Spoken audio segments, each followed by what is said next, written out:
North Korea has officially described the latest missiles it launched over the weekend as a, quote, new weapons system. And military sources say they resemble systems used by the U.S. Army. North Korea's claim that it test-fired a new weapons system different from the ones it already had does carry weight. Apart from the fact that each launcher load can carry 2 missiles, a military source said the missiles launched by North Korea last Saturday appear to have traits similar to the U.S. Army's surface-to-surface tactical missile system, known as ATACMS, in that they can scatter hundreds of submunitions during the final dive-in phase into an area of 3 or 4 soccer fields simultaneously with the aim of inflicting pervasive damage. That's different from the ballistic missiles launched by the North during the series of launches conducted over the 2 weeks since July 25th, aimed at targeting a specific location or building. Local media outlets have speculated that North Korea's latest missiles are particularly critical in that they're capable of inflicting damage to key military air bases in South Korea.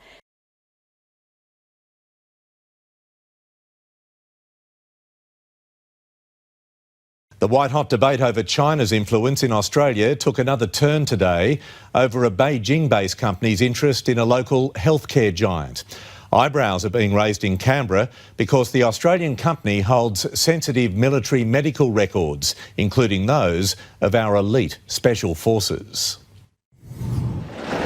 Our elite special forces at work. Their identities are closely guarded secret. Training to keep Australians safe. But there are concerns about the security of their own medical records. Anything to do with data is absolutely critical. Some military secrets are shared with companies like healthcare giant Healius. Healius won the imaging services contract for the Australian Defence Force last year, giving it access to historical data on soldiers, sailors and aircrew, including elite special forces, detailing protected information on names, dates of birth, addresses and medical records.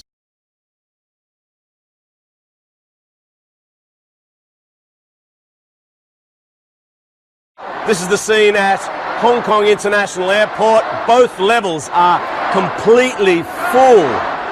Black-clad pro-democracy demonstrators have occupied every inch of this terminal.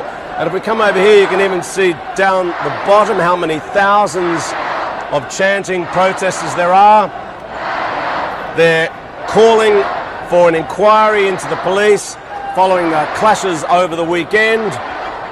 People will have seen that footage of riot police charging into an underground train station, hitting protesters and firing at point-blank range with some sort of non-lethal rounds. It has really enraged people, and they've come to the airport to join the protest that was already here. But this airport is now effectively shut down.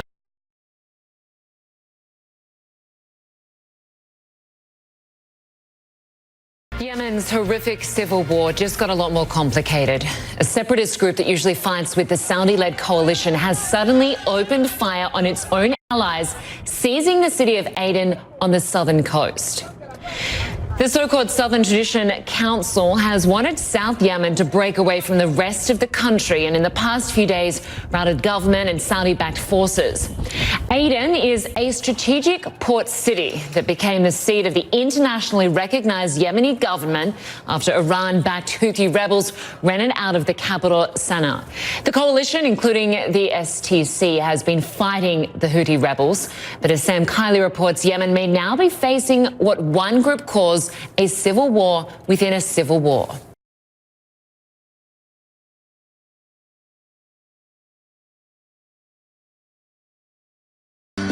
Guatemala's new president-elect, Alejandro Giammattei.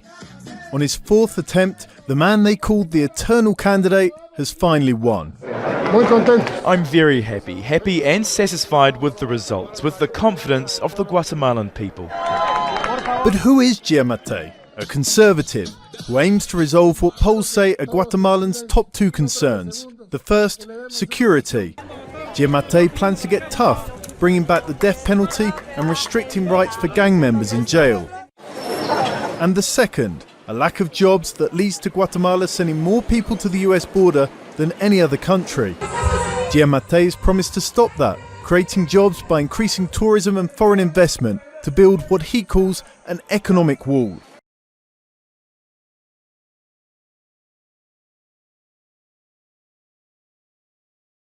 Heavy security remains in place in Indian-administered Kashmir as people prepare to celebrate the Muslim festival of Eid. Some large mosques are expected to remain closed in the Muslim-majority territory. Smaller mosques, though, are open to worshippers. The region has largely been in lockdown since India announced a week ago that it was revoking Kashmir's special semi-autonomous status.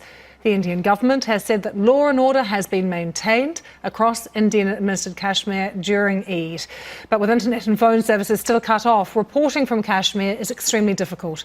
Our correspondent in the main city, Srinagar, Yogita Lamai, recorded this report for us late on Sunday.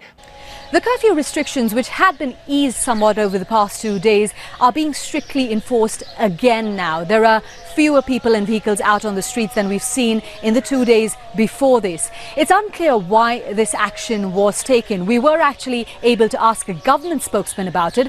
According to him, there is no curfew in place, just rules that don't allow more than 4 people to gather in any place at a time.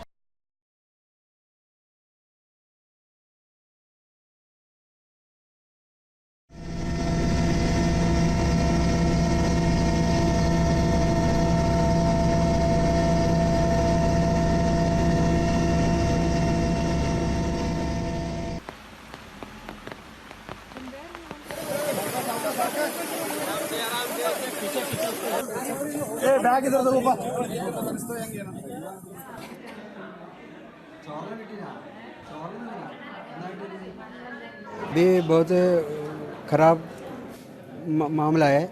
अभी कम से कम 45-40 साल का बात है, हमारा गांव में ऐसा ज़ोर से बारिश हो रहा है।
Now to that scare at a mall in Houston, sending panicked crowds running into the streets. People are especially on edge in the wake of those mass shootings last week. And Lindsay Davis is here with more. And Lindsay, police are searching for the suspect who caused this. That's right. They certainly are. Good morning to you, Michael. Houston police say this time the suspect has not been located, but they have numerous witnesses and are continuing to investigate. They are treating this as a terroristic threat and desperately want to find the person behind this pandemonium. They're shooting! Go! Mass panic at a busy Houston mall. Shoppers sprinting into oncoming traffic. Oh my God. Trying to escape what they believed was an active shooter, but in reality, just the latest example of a nation on edge. Police say it all started when a masked man jumped onto a table at the food court, threatening to take his own life, then dropped an unidentified object on the ground, causing mass panic. The stampede caused 2 minor injuries. Authorities are now searching for the suspect and labeling the incident as a terrorist threat.